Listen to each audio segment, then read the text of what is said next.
judgment and decision making today, reasoning, problem solving next week. Study guide's already out. The 4th we'll have a review. I think there's only one of you that has to do the makeup for the first test on reading and review, and then our final is the 11th, Wednesday, a little earlier than typical, 8 to 10 a.m. in here, and you'll also get to evaluate me then as well. So that's kind of what we have on the agenda. If you were here last week, we were looking at a video. We're going to finish that first.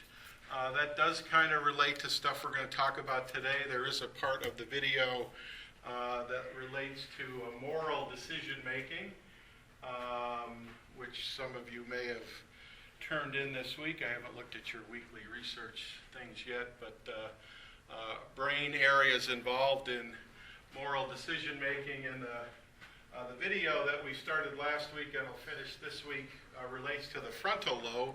And actually these last 2 chapters nicely bring into play how our frontal lobes affect not only kind of judgments we make, good, bad, for example, but also the decisions we make. And even the frontal lobe is involved in how we solve problems and how we kind of reason through things. So we'll start off with the video, and I'm not sure how long that video goes, but I have the timer here to stop at 50 minutes for your break, and then we'll pick up from there. But does anybody have any questions before we start? Questions? Any sneezes before we start? Okay, now the other thing, and I did this in my other class, and I'll do that here. I want to get you feedback on your research reports sooner rather than later, because if you are kind of missing something, I will give you a chance to get that in there. And in my other class, some people had left stuff out for whatever reason, but I will, when I give you back your stuff, I will indicate if there's something you need to submit that you didn't submit related to it. You'll have a chance to do that. I will probably need that sometime during finals week so that I can alter your grade if need be, and then update Blackboard accordingly. So you will get a chance to correct stuff that you didn't have in there or forgot to put in there. All right, let's continue with the video. Again, if you remember from last week, it's a video related to the frontal lobe, and like I said, part of the section for today will talk about a component of decision making.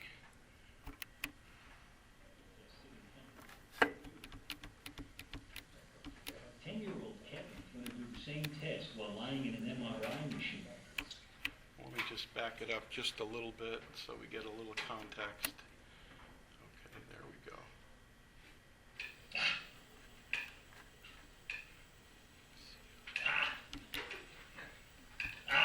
Everybody makes mistakes.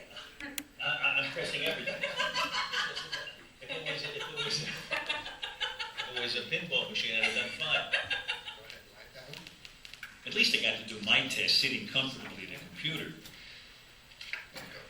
10-year-old Kevin is going to do the same test while lying in an MRI machine. Actually, a mock MRI machine, or his braces and maybe his teeth would be yanked right out of his mouth. Are my credit cards okay during this? It wouldn't be if it was a real scanner because of the magnetic field. But this is just like the real thing, except that there's no magnet here, so your credit cards are safe. This is what we use to get people acclimated to the scanner. I see. Okay, here we go. Here's your box. Put your hand on there, hold your thumbs just like that, okay? Okay, I'll slide you in a little bit. Kevin's prefrontal cortex, as his parents will no doubt discover in the next few years, still has quite a bit of maturing to do. Okay, so we'll get started here. Now there's going to be... But when he performed this task in a real scanner, the images revealed a critical part of his prefrontal cortex already hard at work. This is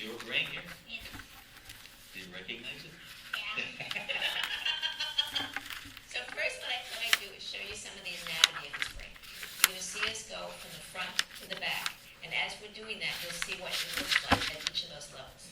Pretty neat, huh? So these are the slices, Kevin, that we took through your brain when we were looking at the function of your brain when you were doing our task. The area that lit up the brightest was up over his forehead and near the surface of his brain, called the dorsolateral prefrontal cortex. So this is how much harder dorsolateral prefrontal cortex had to work when he had gray dots and striped dots. Were you aware that it was harder? Did you see yourself like trying to concentrate on it? Yeah, it's harder when they're mixed together than when it's just have one. And Would you get them wrong and then realize it a second later? yes. Yeah, that happened to me all the time. And then I go, oh no, I get real excited. And you tend to see almost across whatever task that in the more difficult condition, you get activation of dorsolateral prefrontal cortex. When you have to concentrate, when it's hard, when you need executive control, you need dorsolateral prefrontal. The more you can go on automatic, the more you don't have to concentrate as much, the less you need dorsolateral prefrontal. So your dorsolateral prefrontal cortex is critical to helping you make up your mind. But as we'll see in our next segment, it doesn't work alone.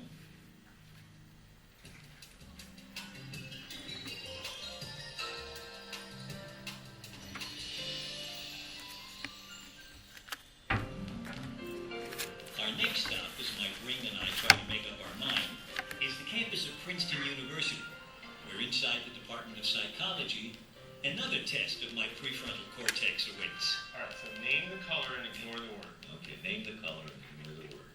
Name the color. Yellow. Red. Blue. Green. I'm so ashamed. What is that? You want to see control, and we want to see failure of control, A right? classic in psychology. This is called the Stroop test. Name the color, ignore the word. Green. Yellow. Red. Green. Blue. Yellow. Yellow. You did it. Yeah, but I probably took 3 times more. Well, describe for me what you felt when you were doing that. I just tried to look at it as some symbols that had a color, and trying to read the color. And then at one point, all I saw was, I heard myself speaking what was written there. Even though I had decided to just think of it as a meaningless. You scratched you. Yeah, well, it just produced the word in me. I want to look at this on my brain. If I'd been in an MRI machine at the time, no doubt my dorsolateral prefrontal cortex would have been glowing like crazy. But Jonathan Cohen is more interested in another part of the prefrontal cortex, deeper down in the brain, which also seems to get involved when we're faced with inner conflict. It's this strip of cortex right along here, lying just over the corpus callosum, which is this white area right there.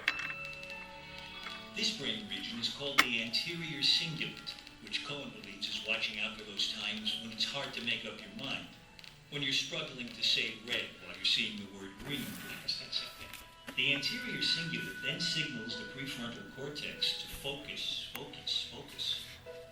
There's an organization to this tissue that's built in, that works that way, that helps you do that takes a recognized mistake and then on the next trial sends stuff in that makes things a little better. This is built that way from what you're saying. I mean, in some sense, it has to, right? The question is how. Yeah. And what we're trying to understand is how that happens. Yeah. Just as an aside, one of my favorite books as a kid was a book called How Things Work. I don't know if you ever saw it. Yeah. But it was a book that basically showed the mechanisms underlying all these things that we interact with in daily life. So you have a ballpoint pen, and you press the clicker once, and the stylus comes out. You press it again. And it goes back, same click. Yeah, and that's magic, right? And what was great about this book is it demystified that magic. It said how that happened. There's not a little guy in there keeping track. Oh, we pressed it last time, it went out, so I better pull it back in. Yeah. There's no homunculus. Yeah. There's some mechanism that explains it. And the joy of science is discovering that mechanism. It's not just when the brain's having trouble saying red instead of green that the anterior cingulate yells to the prefrontal cortex for help. Consider this classic problem in philosophy involving a train, or in some versions a trolley. You're standing next to a railroad switch as a train approaches. If you do nothing, the train will surely kill 5 foolish but innocent people standing on the track. You could save them by hitting the switch, diverting the train. The problem is that there's another foolish innocent standing on the second track. So the moral question here is it okay to hit the switch so that you only run over one person instead of 5? Off the top. Yeah, off the top of my head, it seems it would be regrettable to kill anybody, but if you could save 5 people, then you would throw the switch. Well, that's what pretty much everyone says. Okay, now here's a slightly different case. Trolley headed towards 5 people. This time there's no other track. You're on a footbridge, standing over the track, and you're standing next to this big person. And this time, the only way you can save those 5 people is to push the big guy off of the bridge. He'll land on the tracks. He'll get squashed by the train. He'll die, but the 5 people will live. Okay, so would I push the guy Yeah. off the bridge? Well, it's so hypothetical. I mean, I don't even understand. First of all, I don't understand how I'd have to be really convinced that it could stop the train. But I'd be, as I'm sure most people would be, less inclined to push the guy. I don't know. It depends. It kind of depends. I mean, do I have anything against this guy? I mean, would it matter No. to me if I lost him? Yeah. But I think the fact that you're looking for all these sort of angles and ways out and things to question is very telling, because most people are made rather uncomfortable by that one. Right. And And taking an active role. right. Now, these are very similar cases. I mean, it's death by trolley to one person in order to save 5 people. Perhaps you can try to find a reason for why it's okay and why it's not. And this is what philosophers have been busy doing. Well, we put the philosophical question about what's right and what's wrong aside for a second and say, what's going on in the brain? What they found when people struggled with these problems in the scanner is that regions of the brain thought to be involved in emotion lit up when people thought about pushing the guy off the bridge. And just as I did, it took them longer to make that decision than the less personal one of throwing the switch. The Princeton researchers also borrowed a storyline from the last episode of MASH in their exploration of how the brain wrestles with moral dilemmas. A bus full of people has to hide from enemy soldiers. Quiet. Nobody make a sound until they pass. But a crying baby endangers everyone's life. In the MASH story, Hawkeye urges the mother to keep the baby quiet, and she ends up smothering.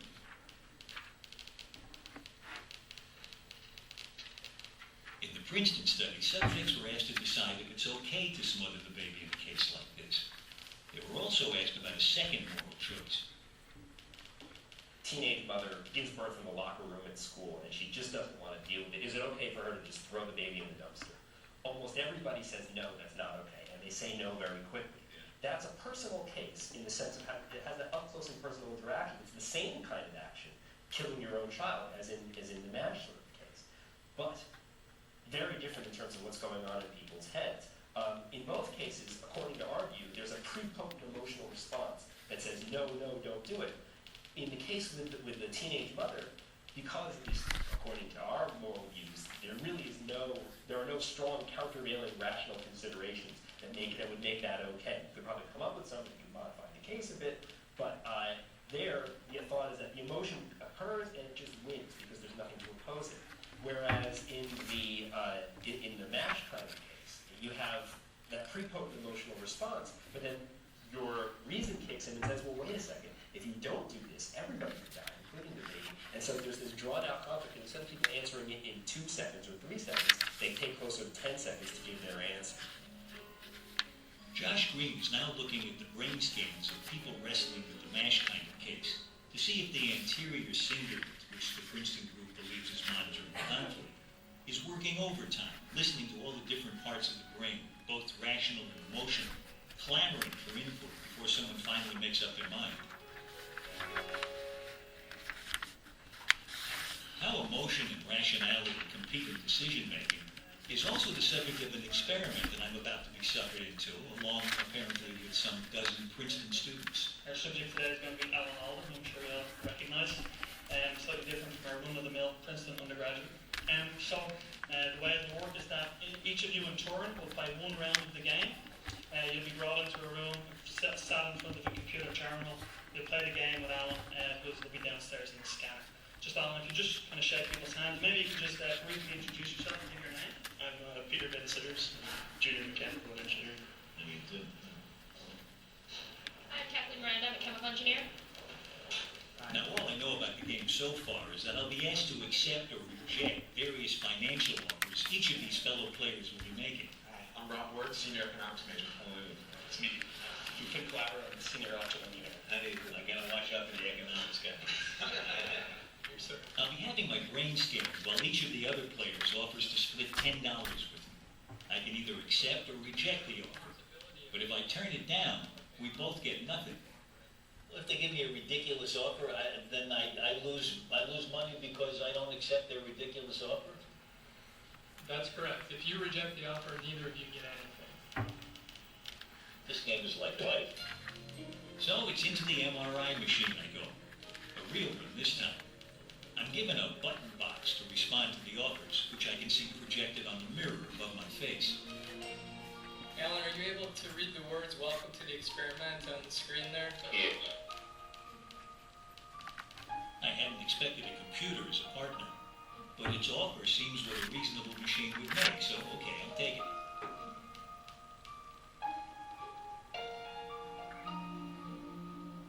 Kelly seemed like a nice person. And she is. Fine. Kathleen, let's see. No, that's ridiculous. No way. I'm beginning to wonder if this is a setup, and if the people aren't actually playing, just lending their voices. Oh, another selfish oath. Take that.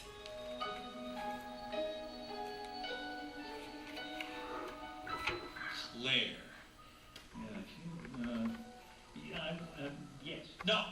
No. Ah, heck with it. I'm now pretty sure I'm being manipulated by the experimenters, not by those nice, polite Princeton students. Here's the computer again. Maybe I can teach this thing a lesson in manners, too. Zap. Okay, after about 30 minutes in the scanner wrestling with my outrage, free. Is there somebody live at the other end?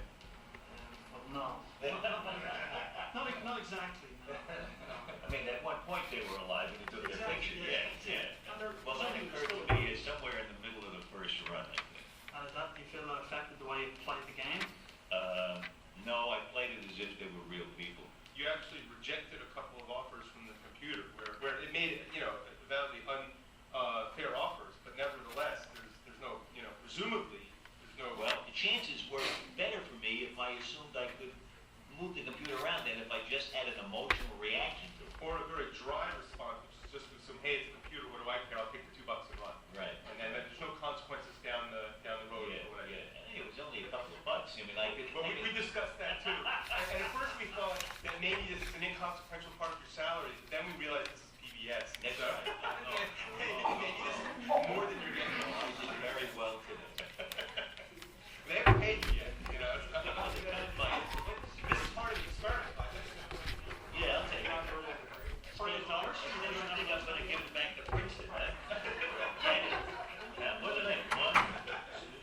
What did I make? $48. Now, of course, it has nothing to do with the science of it, but how did I do compared to other people? I'll let these guys answer, because they're the ones. Is that about average? That's actually low. Most people would reject less offers. They would, because what did they report when they talk to you? Why would they reject? Typically, people around the 7 and 3 mark, people have typically told us it's a little bit unfair, but it's not too bad, so they tend to accept that. They also tend to accept everything a computer offers them. They don't really draw a distinction between fairness and unfairness for a computer. So most personally will reject the 9 and 1 offer. About half will reject 8 and 2, and most will accept the 7 and 3. Yeah, I must say, it would be interesting to know what you reported when I was offered 7 and 3, because I but I thought, no. Decisions that mix emotion with reason are awfully hard to make. And the longer it takes if the Princeton team is on the right track, the more that little strip of brain called the anterior cingulate is calling on your frontal lobes to resolve the conflict and make up your mind.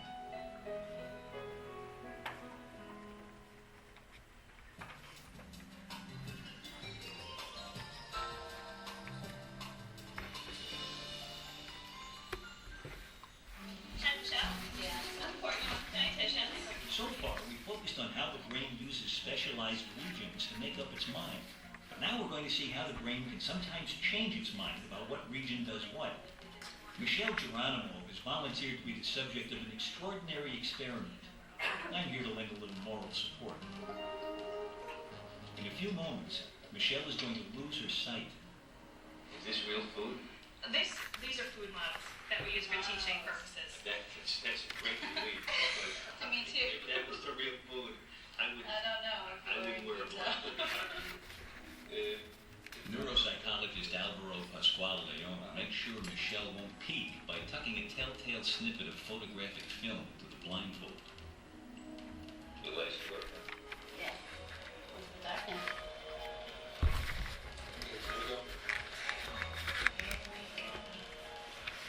It's now 9 a.m. Monday morning. We're going to start out the gym, okay? Michelle will be totally blind until 3 p.m. Friday. There are eye pockets that. Here's the moral support I mentioned. Michelle, can you hear me? Yes, I can. Hi.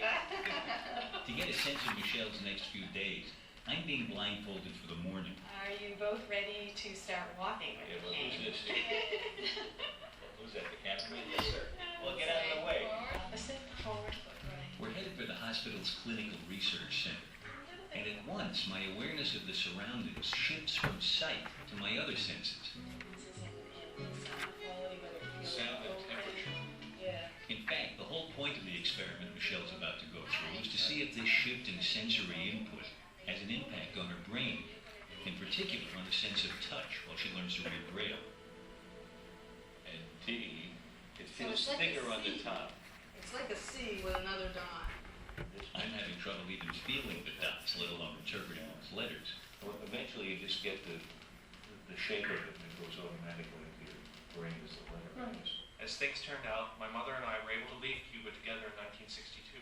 But we now need to back up a little in our story and meet Gil Bush, who's been blind from birth. Operation Peter Pan program. He earns his living as a proofreader for Braille publications. Information pours into his brain, principally through the tip of his right index finger, at an astonishing rate. For years, brain scientists have been fascinated by this skill and have wondered if it involves a change in the way the brain is organized. This little device presents Braille letters to a fingertip for just a few milliseconds. E, I, L, O, B. With Gil's baseline skill established, now comes the dramatic part of the experiment. And we're just making a magnetic stimulation coil. This coil will deliver a powerful magnetic jolt to Gil's brain, temporarily disabling the region immediately beneath it. We're targeting the back of your brain, and in fact, the back part of your brain that we call the visual cortex. The visual cortex handles information from the eyes, at least in those of us with sight, Feel okay? Feels fine. which makes this experiment seem rather odd. Why zap the visual cortex when what's being tested is a skill involving touch, which is processed in another part of the brain entirely? O, In fact, this is a recreation of an experiment first done by Alvaro and his colleagues several years ago. P. Gil's experience today perfectly replicates that experiment. They felt very dim, like the dots weren't coming up as well as before. Gil's accuracy declined too. The extraordinary implication is that Gil's visual cortex is involved in reading Braille, as if his brain has somehow rewired itself to recruit for touch brain cells most of us use for seeing. And this is the reason for Michelle's abrupt encounter with blindness. The question is, can her brain also rewire itself to help read Braille? In her case, after just a few days, as compared with Gil's lifetime without sight. Or king. G. Right. 6 bucks. But for me, 3 hours of total blindness is enough. Michelle, Yes. I can't see. It's comforting. Later, on that first day of Michelle's blindness, she goes to have her head examined in an MRI machine that will take pictures of her brain while different senses are stimulated. To understand the results, we need a brief lesson in brain anatomy. Can you show me the parts of the brain that I use when I'm looking at stuff? Yeah, let me open up your head. Okay. So basically, because the light would be coming in through here, but it actually travels all the way to the very back of your brain. And it is this back of the brain, the occipital cortex, that is the visual cortex. Back over here. Back over there. So if that's where I see, where do I feel? Right, so the information from your hand, from your right hand, will come to the left side of your brain, specifically here to the posterior part of the central sulcus. Information from your left hand will come to the other side, on the right side of the brain. In this day one testing of Michelle's brain, the results were no surprise. When the index finger of her left hand was stimulated, the touch sensing region on the right side of her brain lit up just as it would in you or me. But now Michelle settles down for her 100 hours of blindness. A favorite movie doesn't need the picture.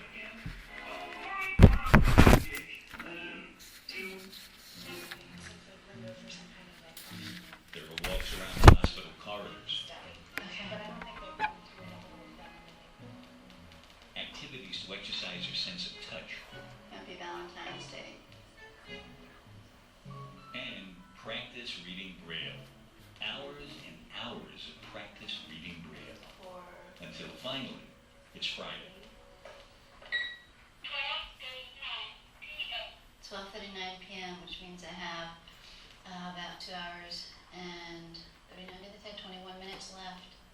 Michelle's week of total darkness was relieved by one vivid visual hallucination. I had an image in my blindfold towards the left side, black and white still shot of a face looking towards the left. Really clear, really distinct, really odd, because it was Elvis Presley. And it's Elvis, the later years, Elvis with, a little more hair and the rhinestone outfit, but the white collar.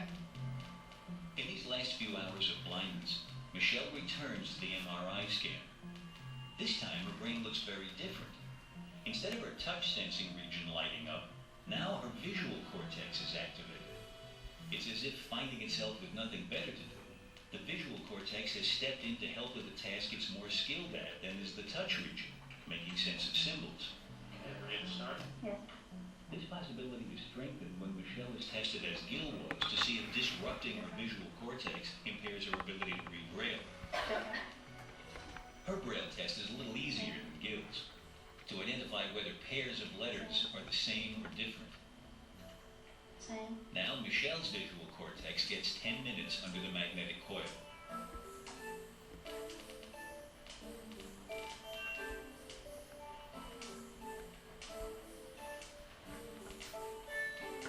Okay, roll that. So we're going to test your right index finger again. Okay. Ready? Yes. Different. Different. Sure enough, just like Gil, her accuracy drops markedly. Different. For Alvaro, already happy as the results emerge, there's a bonus. I found that my fingers have been a little less sensitive since the TMS testing and stimulation to the feel of the characters from the Braille task. That's fabulous. We'll pay you another $500.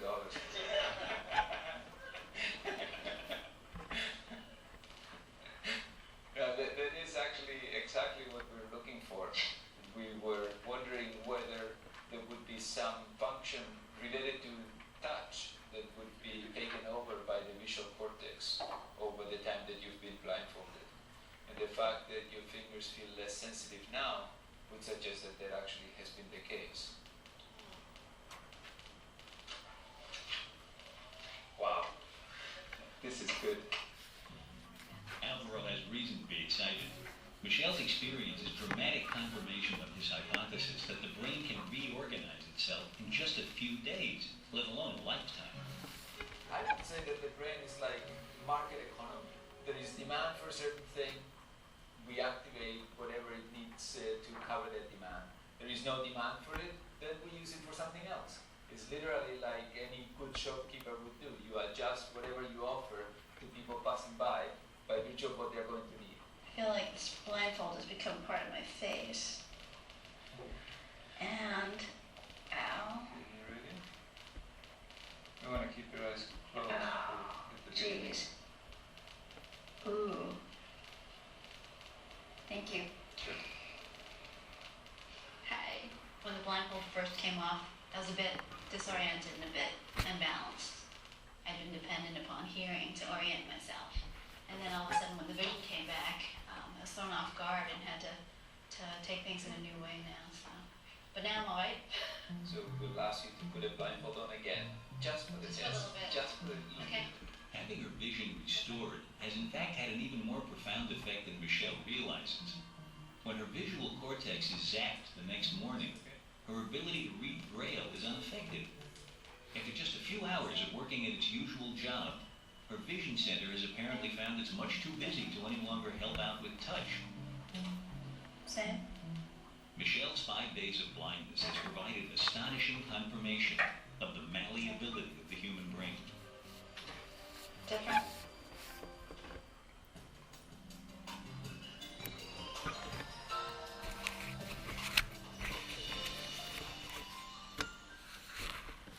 We began our show with the story of Phineas Gage, who lived without a chunk of his brain. We're ending with the story of an equally remarkable young woman. This is the right side of her brain. This is the left side of her brain. And what happened was, when she, in utero, she had a stroke. Yeah. And the stroke, not entirely, damaged a large proportion of her left hemisphere. So that never developed. Never developed. What's the left hemisphere usually there for? Verbal processing, language processing, not all aspects of language, by the way, but enough that we consider it the hemisphere that really dominates our language abilities. It also plays a fairly large role in recognizing objects, our ability to look at objects, to know what they are, and even how to use them. So if those functions of the brain were only to be found in that area, then you'd expect that a person without that part of the brain would have difficulty saying words or recognizing objects. But this is not the case with Michelle. This is not the case with Michelle. Missing almost the entire left side of the brain, Michelle Mack has an obvious problem controlling the right side of her body. But at the Catholic Church where her mother works, it's equally obvious that Michelle has few problems either with language or recognizing objects. She regularly helps out with the church records. I take them home and I update them on my computer at home, and I bring them back to my mother and I file them. Recently, Michelle's mother, Carol, contacted Jordan Graffman at the nearby National Institutes of Health outside Washington, D.C. I wonder what testing Dr. Graffman will be doing. Every month or so now, mother and daughter drive to the NIH to join Graffman and his team in a study of how Michelle's right brain copes with a workload most brains share with the left. Today, Carol told the film crew a skill even Graffman doesn't know about. By saying, you can come up with what day of the week it is? Yeah, I think so. Yes. Well, let me just not go too far out. Let's say this year, the year 2000, October 19th. Okay, October 19th is going to be on a Thursday. Okay, I don't have a calendar, so I can't check that. So far, you're doing great. Okay, so let me go a year later. The year 2001, August 12th. Okay. Sunday. They're all checking. Yeah, right? They're both right? Well, maybe we should stop at 100%. amazing. Great, I hope this is on tape. Did you know she had this ability? Not until right now. And that's why it's fun to work with Michelle, because she's always surprising me. Yeah. Jordan's work with Michelle is only beginning. Right, now draw the design as accurately as you can. But already it's apparent not only that her right brain has taken on tasks usually done by the left, but that it's had to make some changes of its own. For instance, Michelle has problems with tests of her visual spatial skills, even though her right brain, where these are normally tackled, is intact. It's almost a question of geography. Like there's a whole bunch of word people who have no place to live on the left side, and they're crowding onto the right piece of geography. And there's only a certain amount of land there. They're not asking permission. That's right. They're coming in, they're barging in. And the folks who are living there who handle spatial stuff are getting crowded out. Not as many of them can do their spatial stuff. That's what it sounds like is happening. Couldn't have said it better. but that's fascinating, isn't it? I mean, there's this old saying that you hear all the time of, we only use 10% of our brains.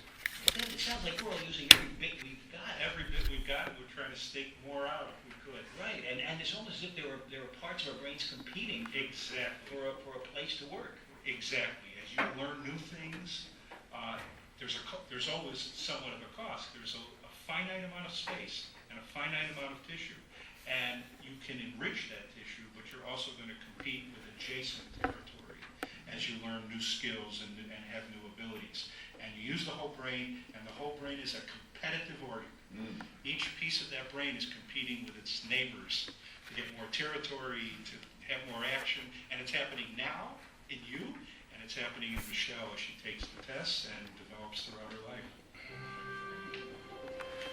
That's it for our show on how our brains make up our minds. So what does this video tell us? I mean, that last part was more related to the two language sections we had in the book. But how does that video now relate to issues in decision making? Anybody?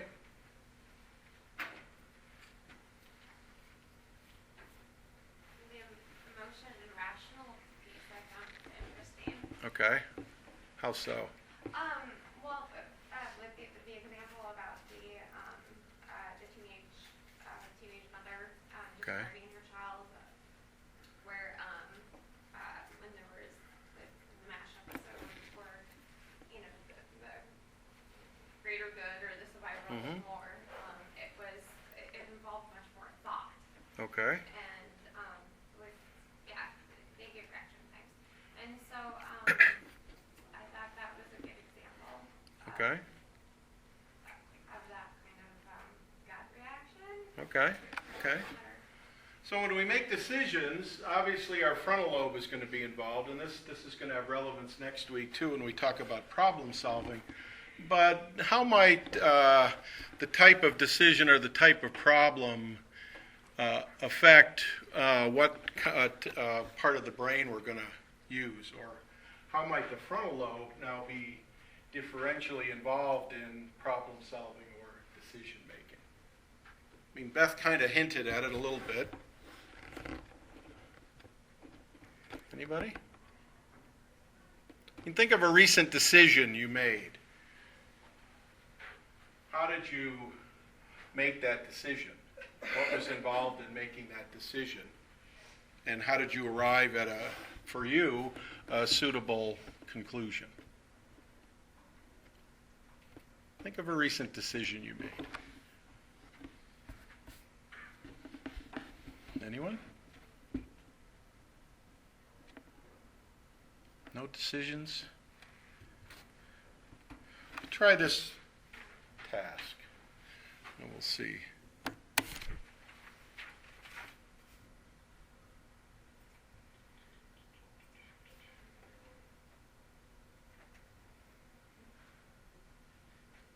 Take out a sheet of paper,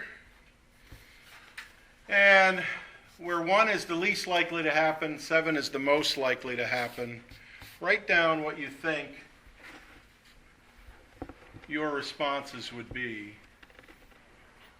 But as you're doing this, I mean, this is kind of a decision-making task, but it involves one of the more critical components of making a decision, and that is some notion of probability.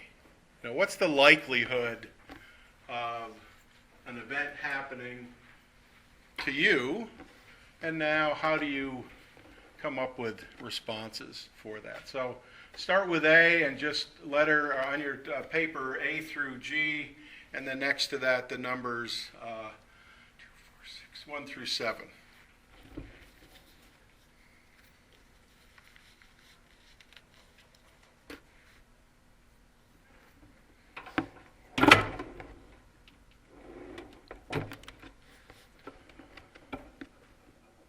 Who needs more time? Okay, take a few milliseconds.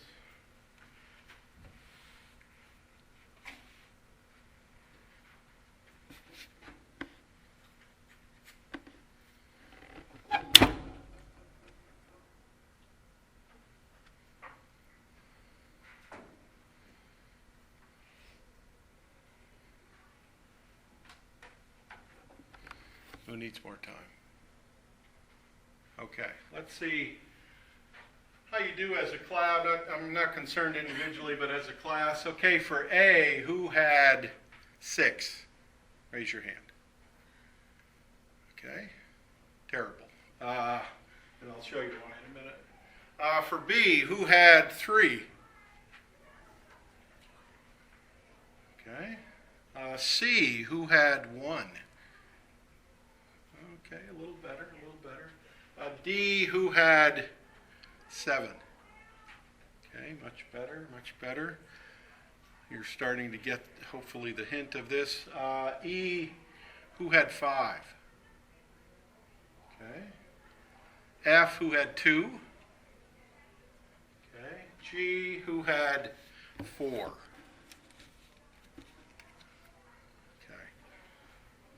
In fact, based on available data, the least likely event to happen is C. So how many had 1 for C? Okay, not so many. Followed by killed by fireworks, followed by killed by dog bite, followed by killed by lightning, followed by killed in a bathtub, followed by killed in a plane crash, followed by killed in a car crash. So of these 7 numbers, who in this order, that's the order based on the data that's out there. So these are the real odds of these things happening to people. Who had had all 7 correct? All 7 correct. So it'd be 6,317,524. Nobody. Who had 6 correct in the correct order? 5 correct. 4 correct. Okay, that's good. 3, 2, 1. Anybody have none correct? Okay. Why do you think you did so poorly on this particular decision-making task? First off, how would you have expected you would have done? I probably should have asked you that at the beginning, but how do you think you would have done? I mean, you've all had probability and statistics, so you know that stuff. How might you have got so many incorrect, do you think? Lack of knowledge regarding the probability of how many people actually die in their bathtubs. Okay. I mean, it happens. Yeah. It happens. Or also, I noticed my prior experience and working in a hospital setting, how many complications of dog bites, of people with, lightning versus slips in bathtubs or Sure. whatever, in fireworks I found.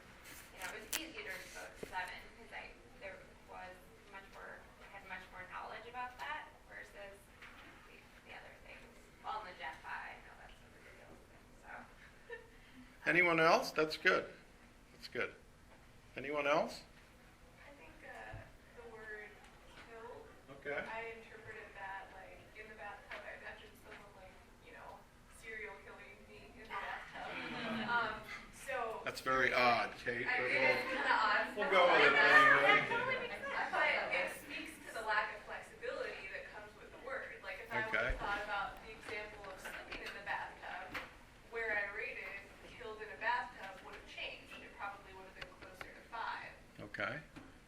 So one of the articles you read this week kind of gets at this issue of how you frame a particular question will have a big influence, regardless of your background, on how you might answer this question. So if I had injured in a plane crash, bitten by a dog, hurt in a car crash, slipped in a bathtub, injured by fireworks, hit by lightning, and took out the word killed, your responses probably would have been a lot different. So when you're making decisions, not only do you have to take into account probability, and we all know what probability is. It's something that ranges from 0 to 100. So if there's a 100% chance of rain, if it rains, then that has been satisfied. If there's a 80% chance of rain, how much rain do we need to satisfy 80%? It's when you get to those kind of in-between measures, or 30% chance of snow, how much snow do you need before your internal mechanisms say, okay, we've hit 30%. It's not 29%, it's not 31%, it's 30%.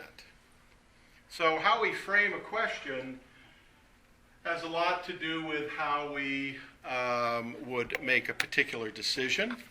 So too, in that, is the notion of how risky something is. Now, of all these things on here, I can't say how many of you have experienced these because you wouldn't be here, number one, and I don't think any of you have won the lottery because you wouldn't be here then either. But how likely are these things going to happen, period? And how likely are they going to happen to you? I mean, surprisingly, this is almost near the top of things that are most likely to happen, as is being killed in a plane crash. So why might you think that to be that way? I mean, how many of you have been in a plane crash and survived? How many of you have been bitten by a dog? Okay, a few more of you. How many of you won the Powerball jackpot? Nobody. How many of you have been in a car accident? Okay. How many of you have slipped in the bathtub? Okay. How many of you have been injured by fireworks? Okay. How many of you have been hit by lightning? Okay, so you have to kind of take that into account, but you also have to ascribe or assign kind of a risk value to these things. If I now asked you what is the most risky of these versus what is the least risk or risky, what requires a lot of risk, what requires the least amount of risk, that's also going to have an impact on the type of decision that you make. So, time for a break, folks. Example up here, figuring out why we didn't get many more correct than we thought we would get correct. And we've talked about the fact that part of it is due to what you're most familiar with. So familiarity has a role in this. So even though these say killed, if we change them to something that's more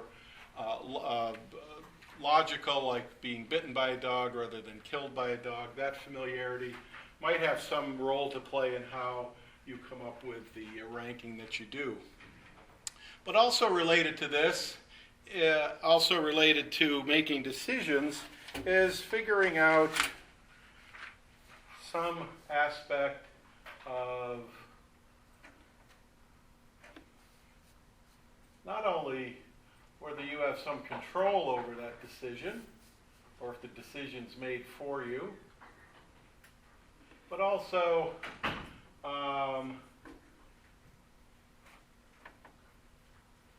whether the risk is a known risk.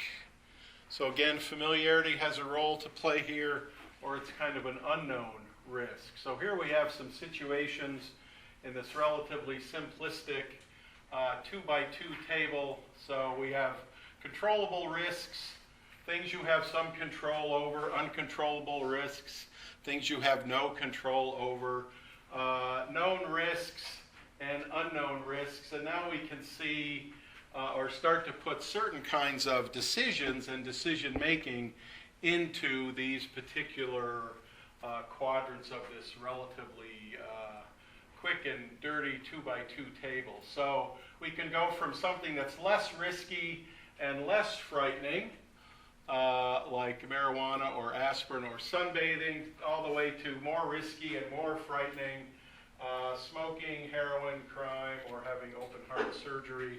So now how might this table affect how we make decisions? Now we're given a little bit more information. We also can build into this the probability of this occurring. Furthermore, building into the fact, have we ever experienced these? For example, how many of you have smoked marijuana? I don't want to know that. Don't answer that question publicly. Taken an aspirin? Probably all of you. Sunbathed? Probably all of you. Smoke? Maybe some of you. I don't want to know about your heroin use, assuming it's zero. Or your crime background, assuming it's zero. Anybody had open heart surgery in here? Nobody? Okay.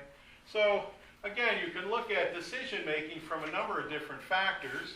We know it's the frontal lobe, because the frontal lobe also helps us plan things out. You know, what you're going to have for lunch versus where you're going to be 5 years from now. That's your frontal lobe working. But also, how might that affect the decision you make? The decision, for example, to smoke. Now, again, I don't know how many of you smoke. I don't care how many of you smoke. If you do smoke, you should stop, but I'm not going to get on the soapbox anymore regarding that. You know that's a really risky thing that you have some control over. How might you alter that decision?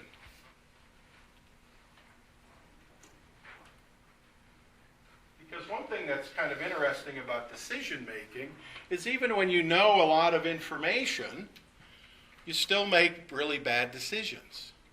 Why might you think that's the case?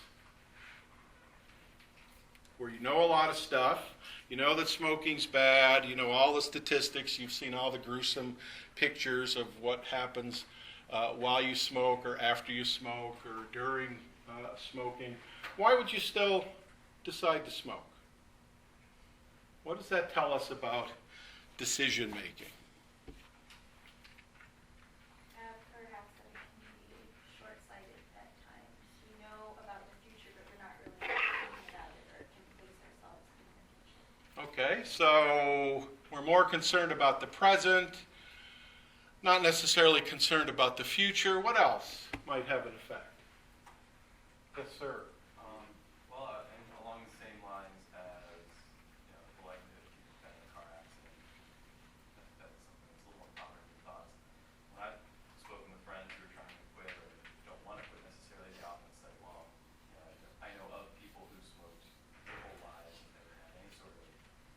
Okay.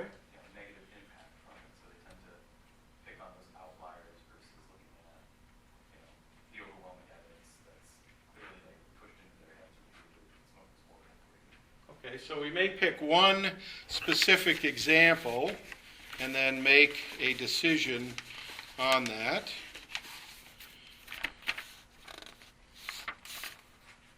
And advertisers do this a lot. Here's an ad for, again, something I'm hoping none of you have to worry about just yet. I don't think any of you wear hearing aids. But here is an example of what advertisers do. They pick, a famous celebrity who endorses the product, and in turn, sales go up. Not just because this is a good company and these batteries last forever and any of that sort of stuff, but because this person endorses it, we're going to buy it, or we're going to make a decision to buy it. Here's another one. Again, a certain kind of bed endorsed by a celebrity. and people now go out and buy the bed. So oftentimes we make decisions when we may not try to take into account, the consequences of that decision. So we're not necessarily aware of the risk that comes with that decision. Now again, you look up here, less risky, less frightening. People are more likely to engage in those tasks primarily because they're controllable risks. We have some control over them. Likewise, when we think of this like a continuum and think of that like a continuum, we can alter those continuums where we put a pointer in between the endpoints to figure out what is the most controllable risk, what's the most uncontrollable, what's the most known risk, what's the most unknown risk. And then we take that all into account and we somehow try to come up with a decision. On that piece of paper you have, let's see how good you are at assessing risk. Now, granted, these things might not be things that you've been exposed to. Maybe perhaps up here. I don't know how many of you have been exposed to anything over here. So that's also kind of an interesting question. If you've never been exposed to something, how can you make a decision about it? I mean, the question on the first slide that I put out for the PowerPoint slides, which is safer, driving a car or flying in a plane? Well, the data are pretty clear. Flying in a plane is much safer than driving a car. But if you've never flown in a plane or driven a car, how are you still able to make those decisions? I mean, you've never, I'm thinking, been exposed to any of these things up here. So these uncontrollable, unknown risks, how are you still able to make decisions about them, given there's no basis on which to make those decisions? Yes? Recalling past information about. Okay. Okay. For example, a cheetah walked in here, I would look out. Although I've never been exposed to a cheetah, they seem dangerous. Okay. There are no cheetahs in the nursing building. Okay, anybody else? If you don't have any data about that, how do you make those decisions?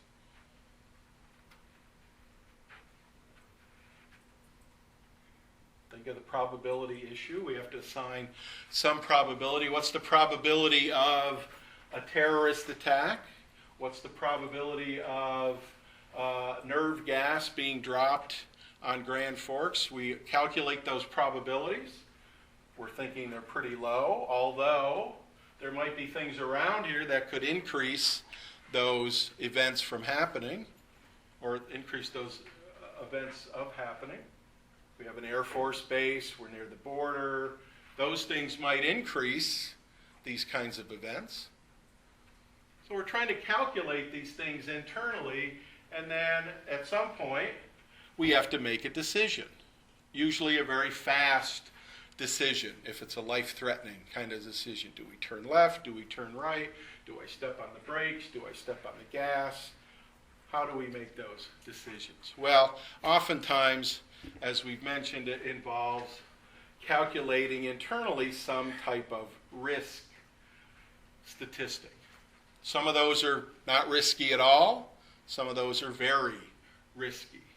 So again, on that sheet of paper you have, or you can turn it over, what I want you to do is where 1 is low, so you're going to use a 1 to 100 scale. 1 is low, 100 is high. So 1 is low, 100 is high. I want you to rate the risk perception of these events. Now, I will say ahead of time that you've probably have some familiarity with all of these events, unlike some of the things on the previous slide and like some things you've never been exposed to. How can you calculate a risk perception statistic? Can I ask a quick question? Yep. When you say risk, do you just mean risk for some sort of negative consequence, or? Usually. Yep. Think of it from that perspective. So again, 1 is it's very low risk. 100, it's very high risk. And of course, you can use the points in between. Here's the first one. You're driving your car on a freeway near your home during the day at 65 miles an hour in moderate traffic during heavy rain. How risky is that? Low or high or somewhere in between? Can you repeat that? Yep. Drive your car on a freeway near your home during the day at 65 miles an hour in moderate traffic during heavy rain.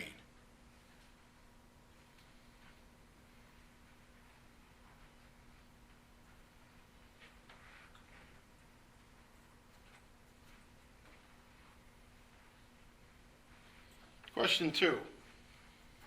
You jaywalk. Now, if you don't know what jaywalking is, you're crossing in the middle of a block. You jaywalk across a busy downtown street. 1 is low risk, 100 is high risk, or some number in between.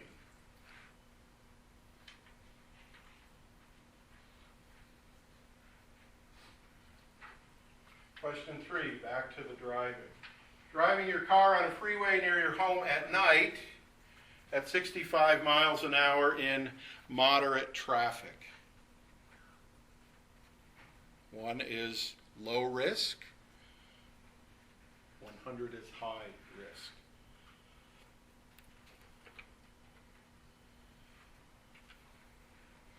Question 4, you're still driving. Drive your car on a freeway near your home during the day at 65 miles an hour in moderate traffic. Is that low risk or is that high risk?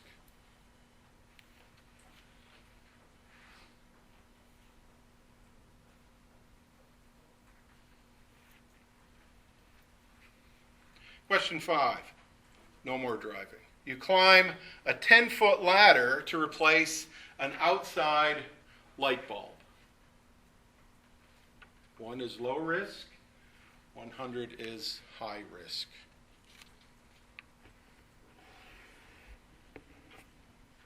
And the last question. You're riding an elevator from the ground floor to the 25th floor of an office building. 1 is low risk, 100 is high risk.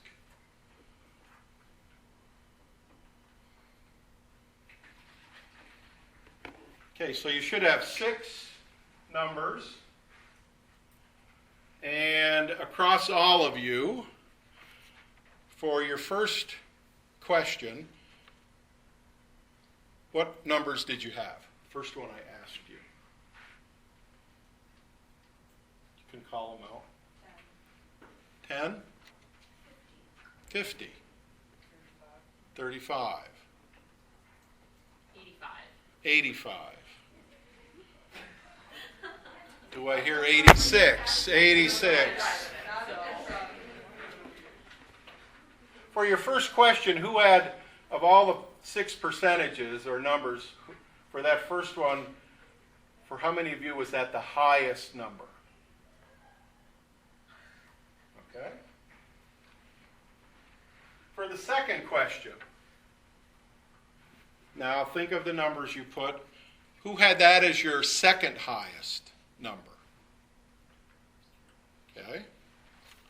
For the third question, who had that as your third highest percentage? Okay. You're going to be surprised by this. Fourth question, who had that as your fourth highest percentage? Fifth question, who had that as your fifth highest percentage? Last question, who had that as your sixth or your lowest percentage?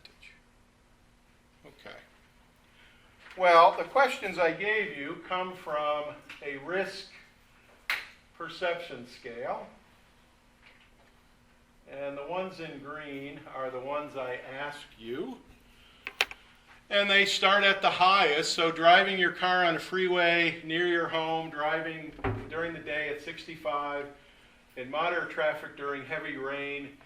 In this particular study, that was rated as the most risky of those 6. Now, again, who had that question as their highest risk? How come?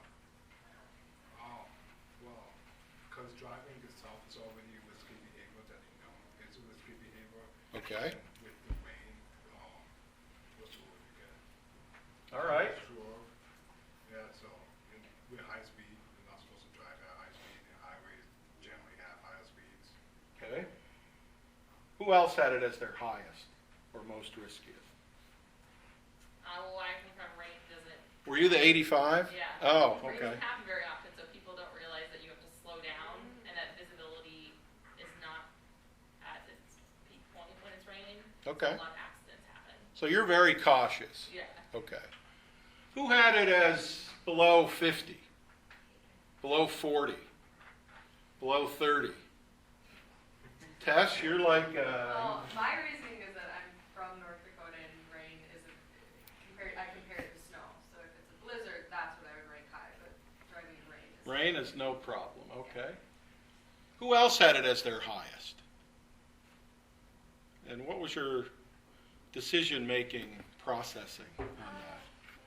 It was just so many things compounded on itself, and if I think about like other people mentioning like somewhere there's not a lot of rain or somewhere where there is, I guess I'm from a place where there aren't a lot of freeways, so driving at 65 is a regular one. And then there's moderate traffic, or there's other people on the highway, which I cannot control other people, and then there's heavy rain, which means there's poor visibility, and it's Okay. too many things on top of each other. Okay. Okay. How about this one? Riding an elevator from the ground to the 25th floor. I don't even think we could do that in this state. We could go up and down a 12-story building twice, maybe.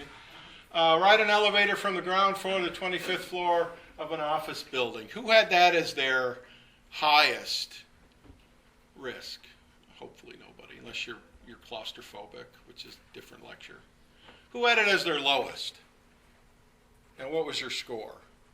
Beth, did you have your 10? Who else had it as their lowest? And what were your scores? 15. 2. 5. All right.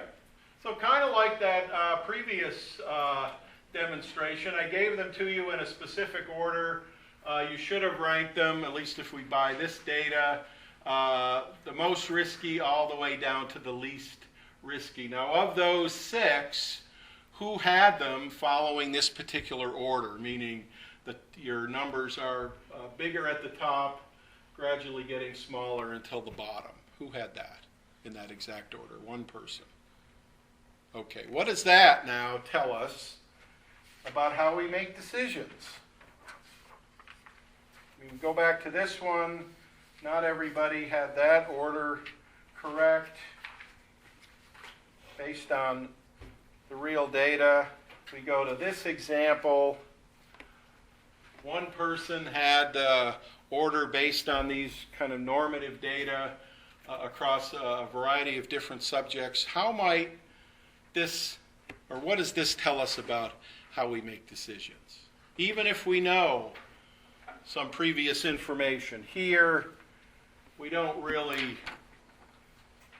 at our fingertips, have the number of people killed. I mean, you can Google it, I'm sure. Number of people killed in a bathtub in 2015. I'm sure there's a number out there somewhere. So when you don't know the data, or you don't have a good feel for the data, your answers aren't terribly good. I mean, not in an absolute sense, but nobody got this specific order based on the data. When we now, and I guess I should ask, how many of you have driven a car, ridden in an elevator, been on a freeway, gone 65 in moderate, all your hands would probably go up. How many of you have changed a light bulb on a 10-foot ladder? Oh, you should do that before you before you die. It's really, especially outside. So now when you have a little more knowledge of it, the prediction would have been what? It should be more accurate, but I think one of the things that happens, at least for me, the one with the ladder, I was thinking, well, I'm in a boot, not crutches. If I choose to go on the ladder, that's going to be pretty sketch. Like, I'm probably going to fall off the thing. So I think that there's, this process of weighing risks, but I think it also intersects with our emotional reaction to it. If you live in a place where there isn't as much rain, or there's a lot of rain, so your perception of risk changes, but also kind of your own physical ability or, I don't know, other components of your experience intersect with perceptions of risk. Okay. So you wouldn't be good at climbing a ladder, but if you were okay, you didn't have the boot on your foot, would you still rate this low risk? Low risk. All right. Anybody else? Why might there be this disconnect? I mean, Kate makes a good point, and some of the articles you read for this week also make that point. How you phrase something, the context you provide or not provide, or if I give you erroneous information. Like if I change that mile per hour to 55 or 75, I mean it's 75 on the interstate here, how would that change your ranking of these? Or would it? Or if this were a 6-foot ladder or a 15-foot ladder, and now we'll add heavy rain. No, we won't do that. How would that change or alter your perceptions or your decisions? I mean, hopefully, they change them somewhat. I mean, I would have expected, given this is a more, across these 6, these are more familiar to more of you, and I'm sure some of you have jaywalked in your life before.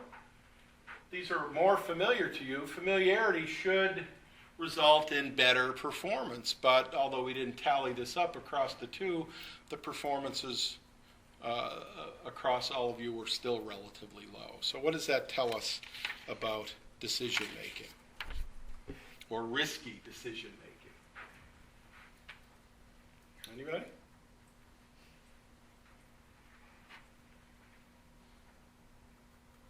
Clearly, some of these are more risky. Driving on the freeway during the day, 65, moderate traffic, heavy rain, compared to riding in an elevator. What's risky about riding in an elevator? Well, gee, the cord could break. There might be a lot of other people in there. The elevator might get stuck. There's all sorts of things that could happen. So how do we vary those different factors when we're trying to make decisions?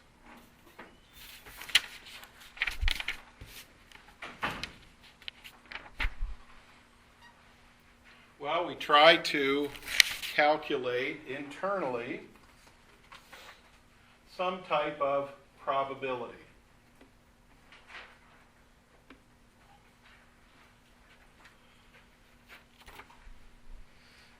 So, all decision-making activities are when we have to choose amongst alternatives. Be it 2 alternatives, do I drive at day, do I drive at night? Or multiple alternatives. You're at the buffet, you're having dinner, what are you going to choose? The order in which you choose it might have an effect. Are you going to eat the dessert first before you eat the meal?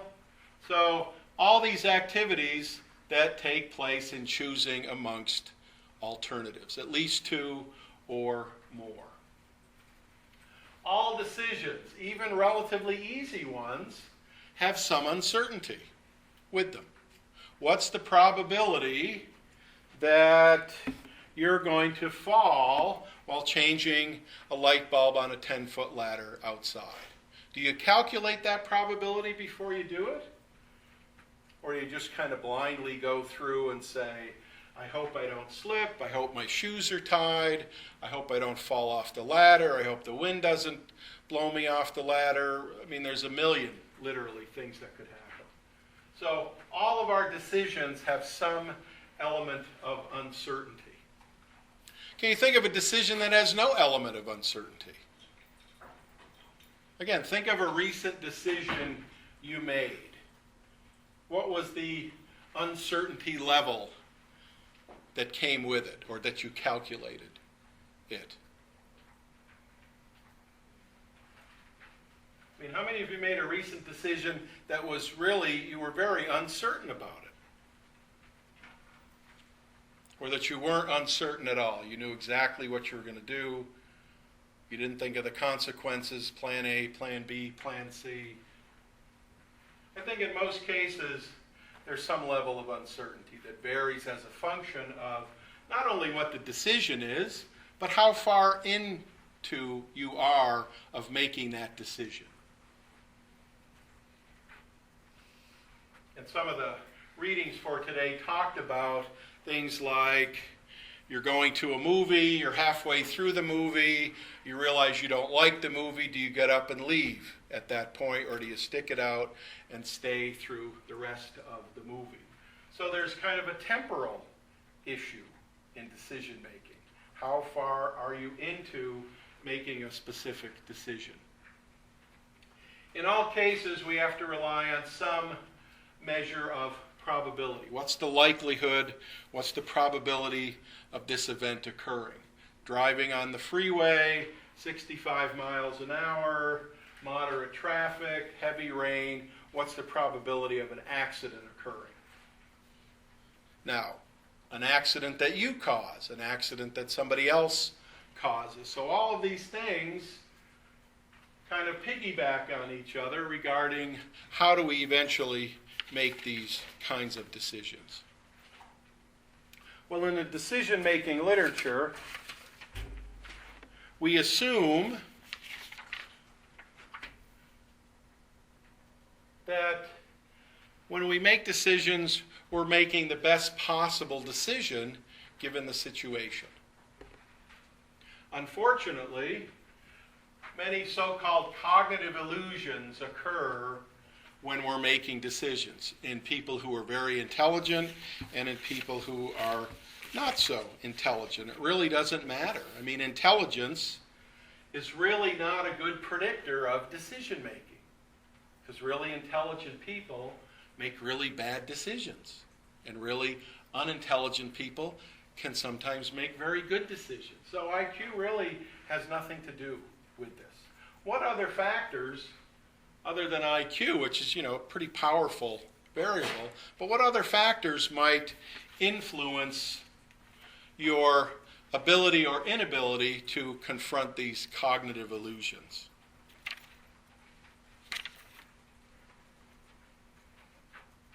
If it's not intelligence, what is it? Think of a recent decision you had to make. Be it, what am I going to wear today? What am I going to eat for dinner? What internship am I going to apply to? What job am I going to apply to? Think of a recent decision you made. How was it affected by one or more of these very common cognitive illusions? Can you think of any from your own life? I think things like the recency effect have an impact. So like, let's say I'm trying to figure out what I want to eat for dinner, and 2 days ago I ate pizza and wasn't stoked about it. The probability of me choosing pizza for my dinner goes down greatly. Plus you haven't eaten in 2 days, so that would probably eat anything at that point. Okay, so recency might have an effect. I would eat the pizza regardless of if I just had it or had it 2 days ago. Anybody else? I mean, think back to that first overhead. After 9/11, air travel dropped 18%. Why? If we know air travel is safe, why would it drop so much? Okay, emotion plays a role, but not everybody decided not to travel by air. 82% decided, I'm still going to travel, regardless.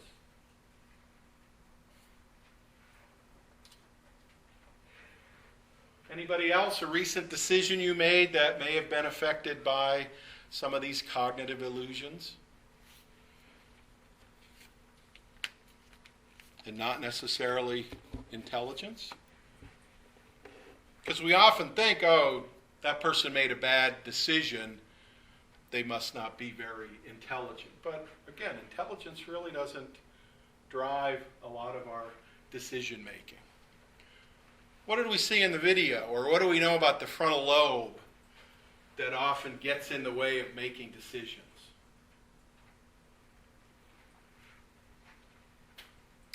Anybody? What's a hallmark of the frontal lobe? Say again? Okay. What else is a hallmark of the frontal lobe?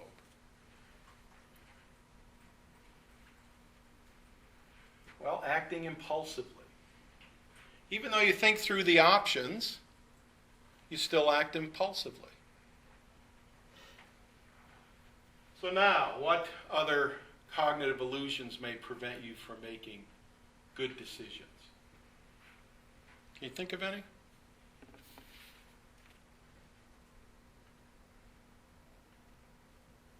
Well, how about this person? Tell me what's happening with this person.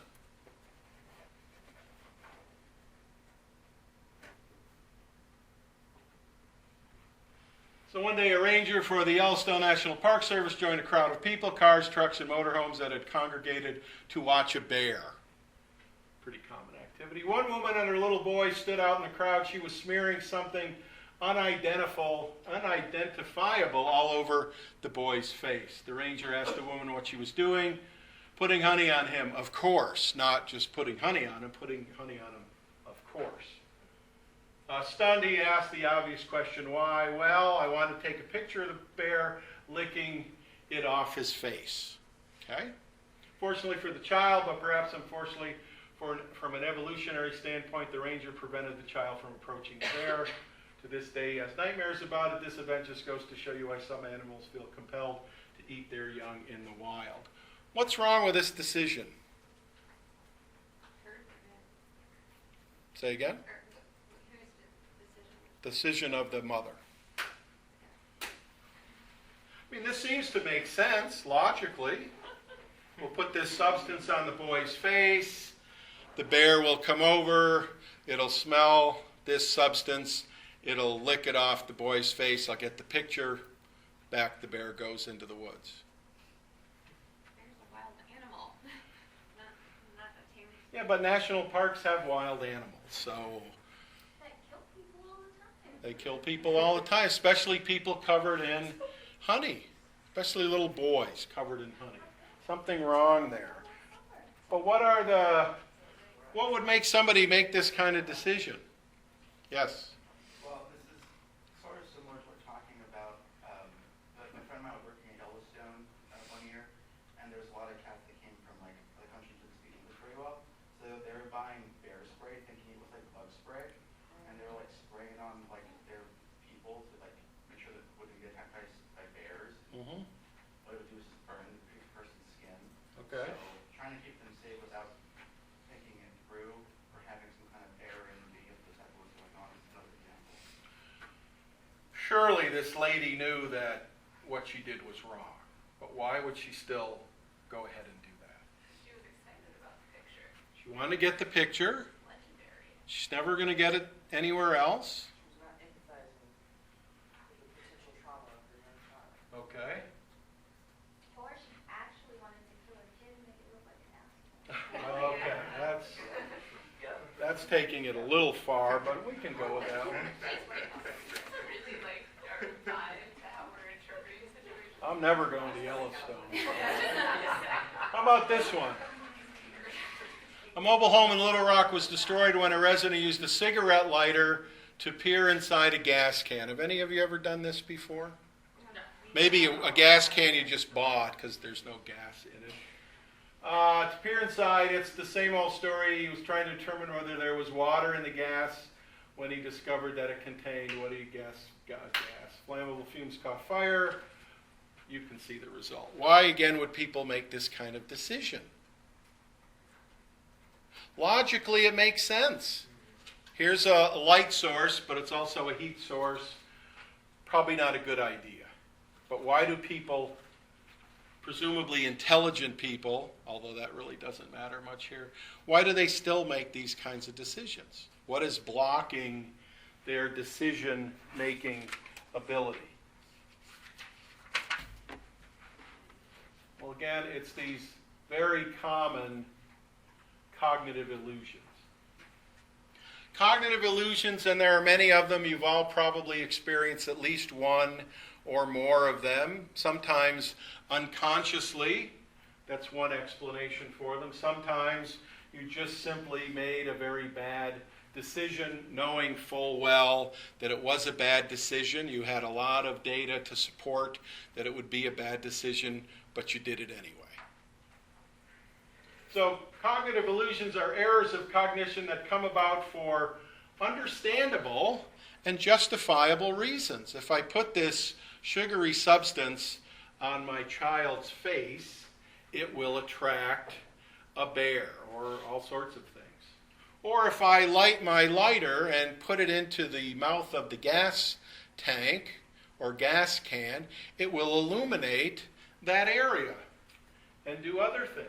So that's understandable, that's justifiable. It seems to make sense. Our frontal lobes are saying that's good, that's good, that's good, keep it up, keep doing it, keep doing it. But unfortunately, at least for those two people in those examples, these are very common. We often don't realize they're happening, they're unconscious, they're often in our control, but we often give up control in those situations. They're also affected by our biases.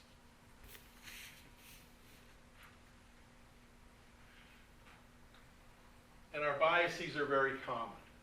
We often don't think we have biases. Those of you who have turned in research reports that relate to the implicit association test know full well that these biases exist. So if we know these biases exist, why do we still make such bad decisions?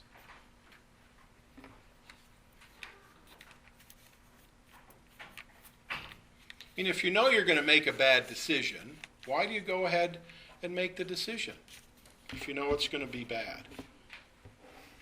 I mean, I don't think people are thinking of the negative consequences when they're, putting honey on their children's faces. Okay. They're thinking of the outcome that they want, which is creating an impulse that's overriding any of the kind of logic that might interrupt that. Okay. So oftentimes our biases are fueled by what? Perhaps an overactive frontal lobe. That could be one bias. Lack of future-oriented thought. Okay. I also think our emotions, too, are focused on the reward of figuring out the problem or the reward of having a picture of a bear licking honey off your child's face. Okay. But there are other ways to do that. You could Photoshop a bear licking honey off your face, and you wouldn't even have to go to the national park to do that. So why do we still make these really terrible decisions?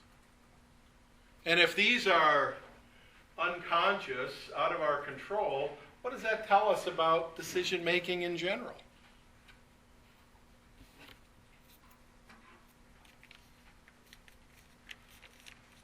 Anyone? That we're all doomed regardless? We think we make good decisions. We've thought about it. We've read whatever. You're thinking of buying a new car because you're about to get a job. You look, you buy this car. It has all these positive ratings. You find out it's a really terrible car. So what do? Get another car? Probably not. But how do you overcome these biases, even in the face of, pretty good data?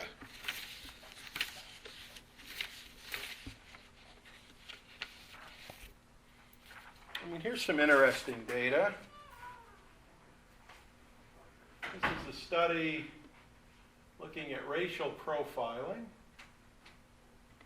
from 1999. So we have, observed data, and we see in this instance that the vast majority of drivers stopped in this particular sample was relatively high. And these are pretty big numbers. I mean, we're talking thousands of subjects. So drivers observed, drivers who offended, and we have Caucasian American, African American, and other minorities as 3 groups. So we have that data. There's the data. Can't argue with the data. And now, here's what we see happening. So even though the vast majority of Caucasian Americans were observed offending, the vast majority of African Americans were searched and stopped while they drove their car. How can that be?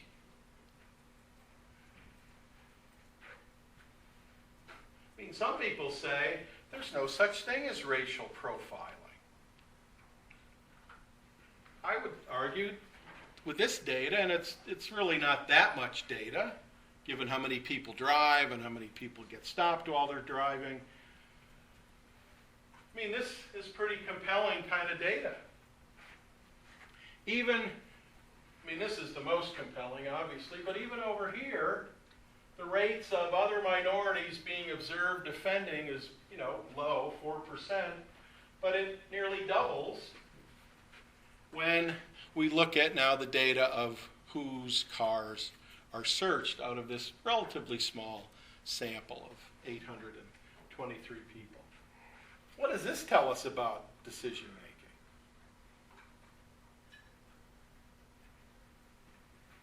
By people that we're supposed to trust, police officers. We assume that they know what they're doing. That's why they're a police officer. And we assume that not many people are police officers because, it's really risky, you might get shot, but that they have superior ability at deciding who to stop and who to search. And clearly this data says that ain't the case. So what does this tell us about decision making? What possible cognitive illusion is driving this result? No pun intended. Anybody? An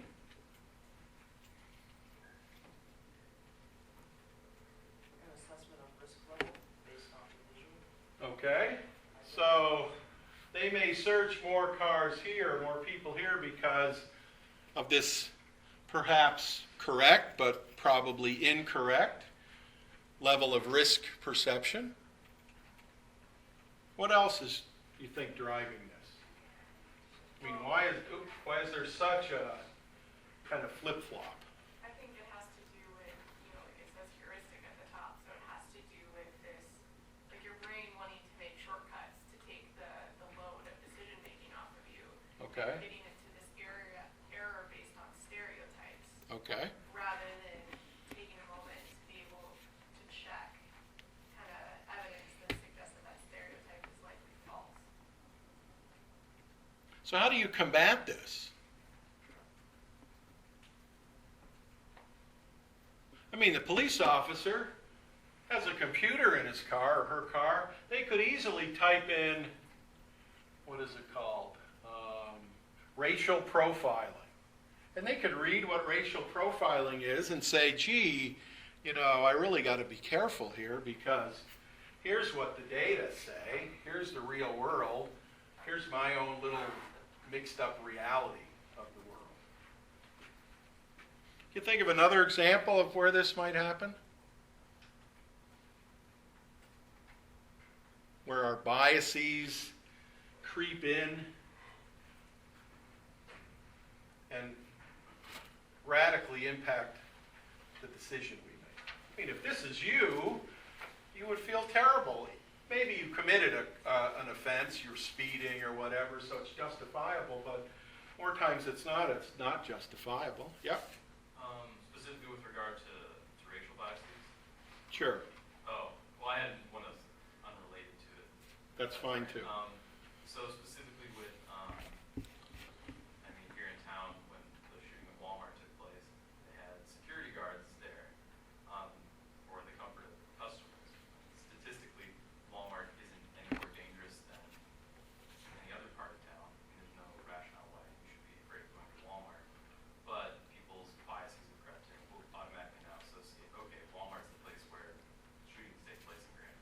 Okay. So in order to address this, this developed heuristic that's totally unreasonable and irrational, Walmart spent money on a security company in order to Sure. feel more comfortable. And how many of you stopped going to Walmart for a period of time after the shooting? Did anybody? I know some people that said they started going to the one on 2. Okay. Because it's safer. Right, it's supposedly safe. Supposedly safer. Well, nobody's gotten shot there, so presumably it's safer. The data suggests that. But did anybody stop going based on that? Probably not. I would say that I certainly didn't go there later Okay. in the evening, which isn't really a good. I would normally. Because later at night, that's when all the freaks come out. I mean, we all know that. No, of course not. Of course not. You can get shot at 6 in the morning just as likely as you can get shot at. Well, no, it's more Midnight. just the standpoint of being alone in a parking lot. Sure. At, Okay. At 2 a.m. there are less likely to be as many people around as there Okay. are at 7. Okay. But even knowing that data, a lot of people, how many of you have gone to Walmart at 2 in the morning? Look, I'm amazed at the amount of hands that go up. Why would you go to Walmart at 2 in the morning? Less crowded. Less crowded? You really need some snacks. You need some snacks? But more gunmen, more gun people are there waiting for you, perhaps. Probably not. So what's driving that decision? So here's a pretty interesting and kind of frightful example that the data in the real world don't often line up with the data that some of these individuals may use to perform their job.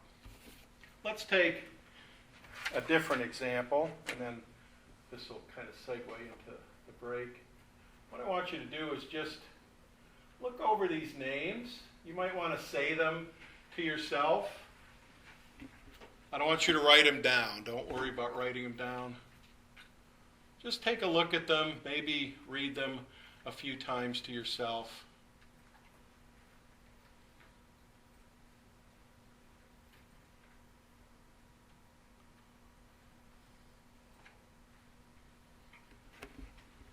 And I'll give you a few more seconds to do that.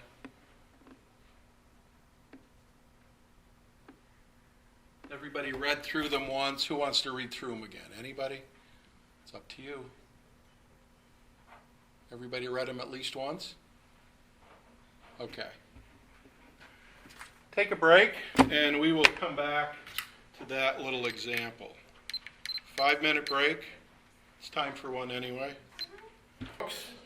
Again, on that sheet of paper you have, or should still have, I want you to do the following. Based on those names that we had up there that aren't there now, so hopefully you read them at least once to yourself.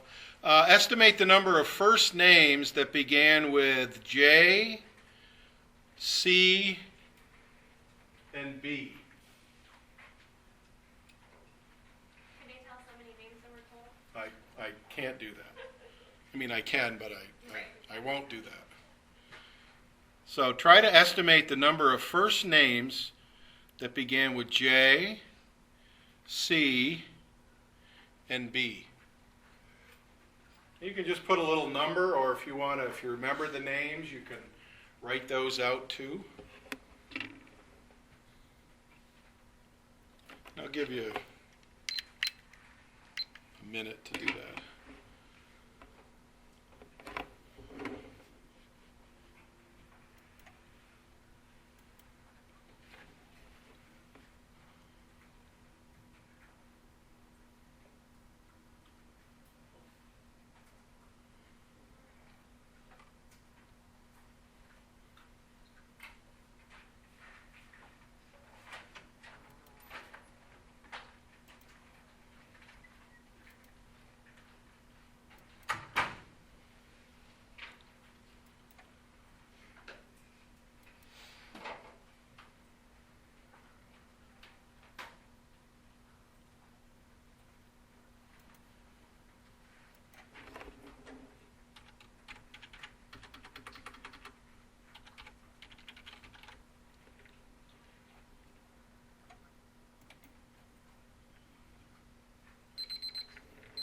All right.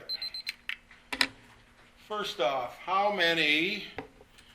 There were 21, so there, that answers Beth's question. How many started with, the first name started with J? What responses did people put?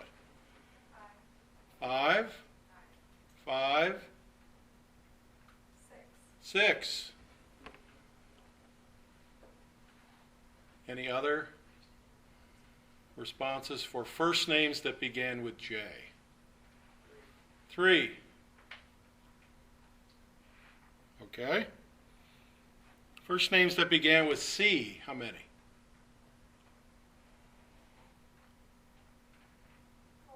4. Anybody else? 4. How about began with B? First names that began with B. What were your responses? Anybody?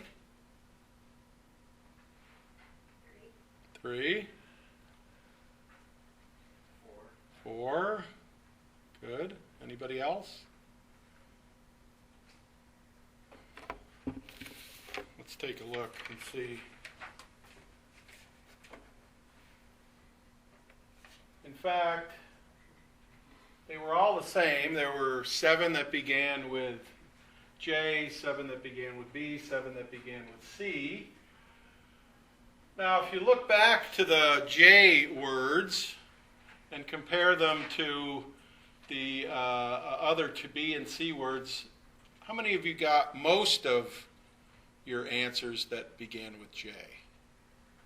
Just raise your hand if you have more answers for J than B or C. Well, hopefully most of you would have, because the words that begin with J, the first names are famous people. So, Jimmy Stewart, you know who he is? American actor. Maybe you don't. James Thurber. You ever take an English class? Okay. Joyce Carol Oates, English class. Jackie Robinson, baseball. Who else? Jennifer Aniston. I forgot her too. Joan Crawford. Those are all famous people. This example is an instance, although we didn't really show it too well, of one of these cognitive illusions, and that's the availability heuristic. There are other ways to test this.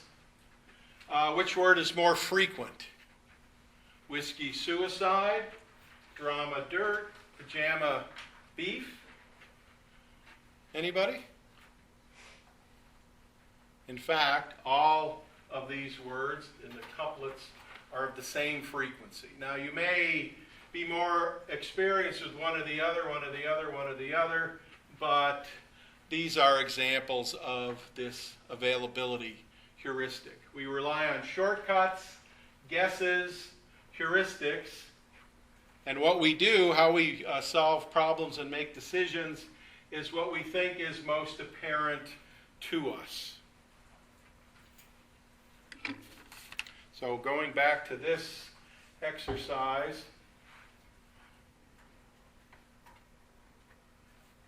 most people think that the J first names are more numerous because all of the J first names are famous people. All of the other people aren't necessarily as famous.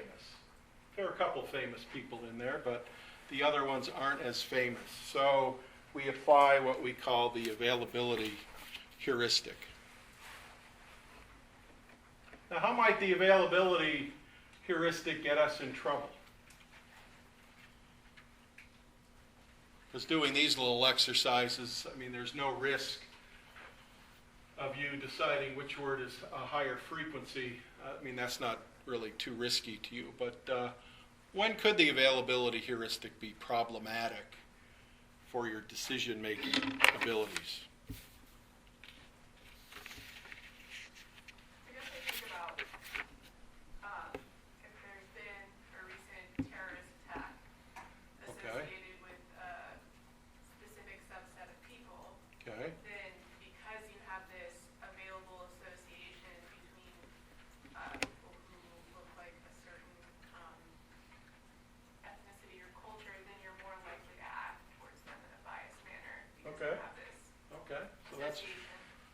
possibility. Anybody else where availability heuristic could be bad for your decision making?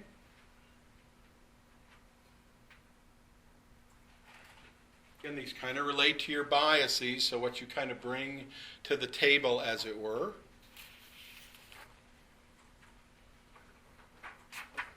We also have the representativeness heuristic. Again, this is often known as gambler's fallacy. So here are a run of heads or tails. And now you have to decide what the next outcome is, heads or tails. And I may even say, okay, make a decision and give me your confidence on a 0 to 100% scale. How confident are you? Well, in either case, although one response might seem more likely than another, heads or tails should be equally probable, assuming it's a fair coin and all that sort of stuff. It shouldn't matter if Ralph is flipping the coin or Betty, so there's really no gender differences that I know of in coin flipping ability. That shouldn't have any effect. But a gambler's fallacy might say, well, here is kind of a run of a certain kind, here is a run of another kind, here is a run of 3 in a row, 3 in a row. I'm going to think down here, well, I think tails should be the answer here. And in fact, heads or tails should be equally likely. One of the articles we read for this week relates to this kind of notion of what we call the gambler's fallacy. And this is the article by Tversky and Gilovich.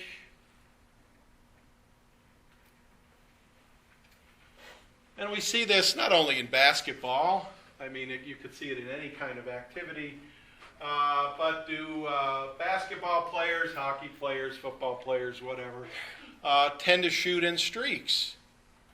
You know, is there something to this notion that fans or commentators believe that there is actually a lucky streak, as it were, in making field goals or extra points or shots or home runs or strikeouts or whatever analogy you want to use?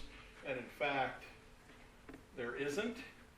But most people would say, especially fans of a particular team, might say, oh yes, that's a lucky streak. They're going to get tail on the next one. I'm guaranteed. It's 100% they're going to get that, when in reality, the probabilities are about the same, or should be about the same. Law of small numbers also fits into this. We saw that a little bit ago, and I put up those advertisements where you have a celebrity endorsing a product. That must be a really good product, be it, you know, bottled water, candy bars, beds, you name it, whatever celebrities endorse these days. That must be the best product out there because that person endorses it versus, you know, somebody who's not a celebrity endorsing it. It's probably not as good a product. Same thing applies. Framing, we've talked about framing, and a couple of the articles you read this week also talk about framing. How you present things to people has a big impact on how well they do in solving particular problems. And from the Tversky and Kahneman article, they gave this example where I give one group of people that top multiplication problem, 8 times 7 times 6 times 5 times 4 times 3 times 2 times 1. And I give another group the same problem but backwards.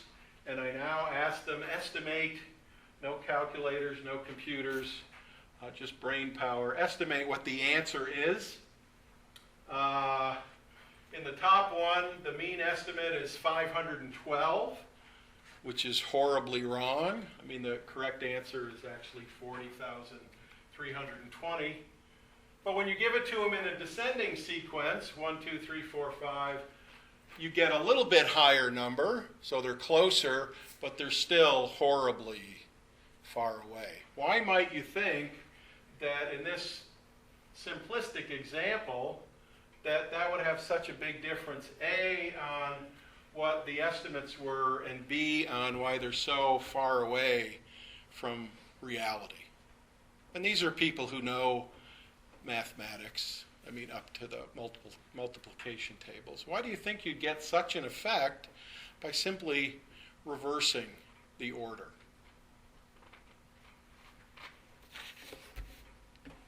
Anybody?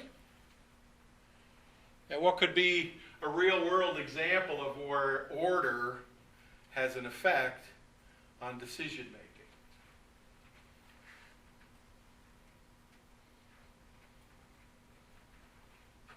Anyone? I guess I think as far as the multiplication problem, I think on my own mathematical ability, I'm more confident in knowing the answer of 1 times 2 versus 8 times 7. Okay. So I think it has to do with like. Really? Yeah. Okay. What's 8 times 7, Kate? Oh, never mind. 56. Yeah, I panic every time I have to Jeez, multiply. I'll never ask you multiplication. So why might the order have an effect? It seems to induce anxiety in Kate. Poor Kate. Anybody else? Why might the order have an effect? And where can you think of a little more real-world example than just multiplying numbers, where an order effect could have an effect on your decision-making ability? I mean, I think about the foot in the door technique in social science. Okay. If I make a very small request first and someone agrees to it, they're more likely to agree to a larger request. Okay. Versus if I ask the larger request first, they're more likely to deny it and Okay. not be willing to do the small request. So this one, you can ask subjects which of these is easier or harder. And they'll say, oh, this one's easier. Well, yeah, almost. You're still wrong. But it is a little easier because they're closer to what the real answer is. This one, much harder. I mean, people hate math anyway. But this one is much harder because it's starting off at the higher end. Here it's starting off at the supposedly easier end. Can you think of another example of where this could be a problem? I mean, if you're studying for a test and you have flashcards and you do them all in one order, that's actually a pretty bad strategy for learning that material. The primacy effect, recency effect. So you should alternatively study in one order and also in another order. Even better, mix up the cards so they're not in this particular order. But order effects are very common in decision making and can alter, to some extent, pretty dramatically, how well or how not so well we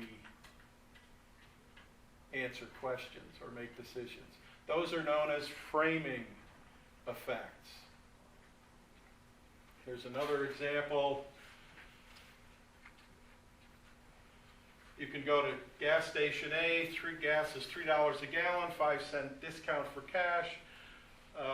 Station B, $2.95 a gallon, 5-cent surcharge for using a credit card. We give these what seem to be simplistic questions to people, and they by and large will say one is better than the other, when in reality they're both identical. And one of the articles you read for this week talks about how we can be deceived with this framing effect, be it one person or a number of different people. In each instance, these come up with the same exact answer. They're equally as good. Another one is an illusory correlation.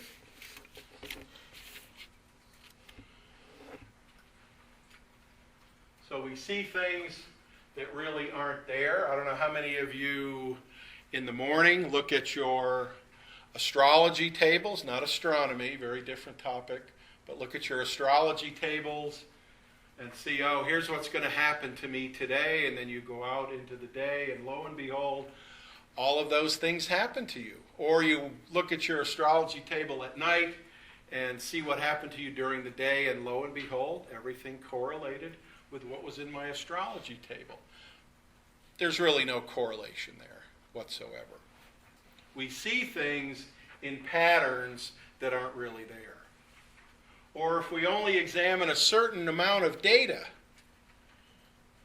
we may come to an erroneous conclusion. We see something that's there, but in reality we haven't looked at all the possible data for that. Illusory correlation happens a lot in decision making.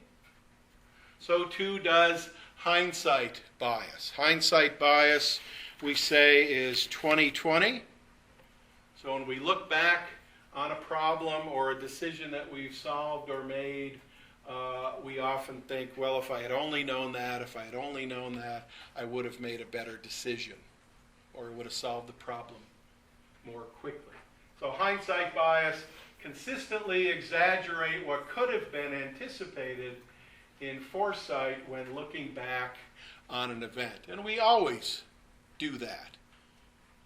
You've made a decision, you're now finding out it's a terrible decision, I should not have bought that car, I should not have ate that meal, I should not have married that person, whatever the decision is, and you now look back and say, oh yeah, I should have picked it up at that point, or I knew right then and there that I'm in the midst of making a bad decision. Well, hindsight bias happens all the time.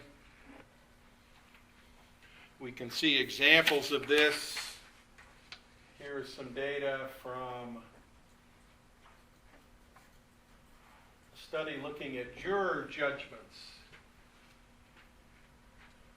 So we have different types of judgments regarding elements of liability.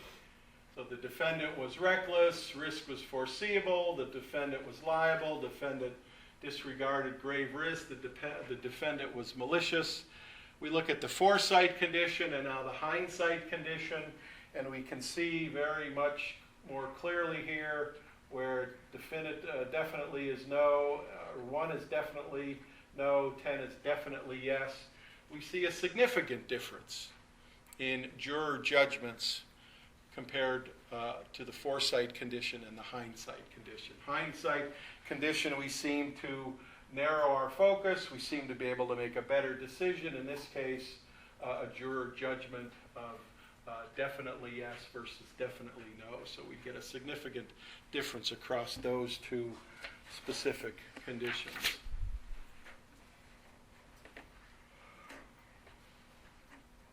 So once you know how a decision turns out, you look back on the events leading up to it as being more inevitable, more logical, more predictable than, in fact, they really are. So once again, we have 5 different ways that our inherent biases or our learned biases can affect how we go about making decisions.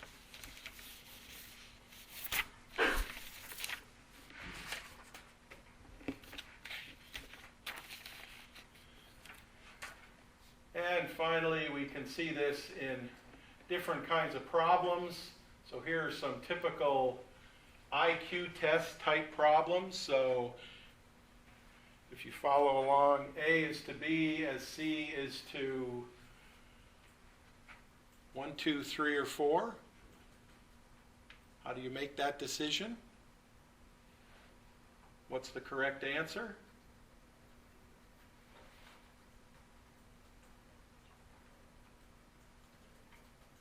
Well, we know it's not 4. It's 1, 2, or 3. 3 is probably the best answer there. A is to B, as C is to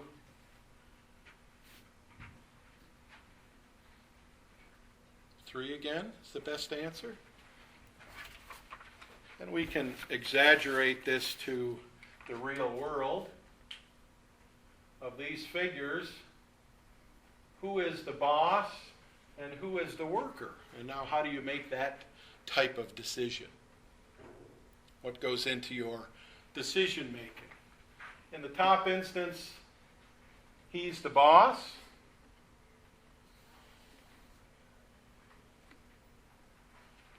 Bottom one, who's the boss? How do we know who the boss is? What decision-making processes are we using? They're very similar to those previous mathematical problems. Same kind of steps or stages that you go through. You can also ask this for more kind of social data. Who are the real couples and who are the fake couples? So are these two real couples? Are those two real couples? Are those two real couples? Question becomes, how do you make that decision? What in those pictures says, oh yeah, that's definitely a real couple?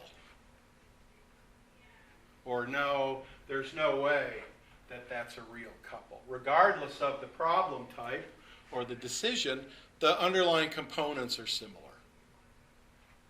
Now these pictures actually come from a type of intelligence test that Robert Sternberg developed. I don't know if we've talked about him at all in this class thus far, but he relates decision-making to some components of intelligence. So there is some underlying relationship to how you would do on these kinds of decisions to how you would do on these kinds of decisions. Similar processes, very different types of stimuli, suggesting that decision-making taps into very similar underlying processes and operations. All right, any questions? Any questions? Because we're pretty much about done for today. All right, make sure you turn in your research report. I will try to get these back to you as soon as possible, definitely by next week. Turn in your papers for today, and if you came in late, the study guide for the second test is right there, so you probably want to get a copy before you head out. Thank you very much, folks.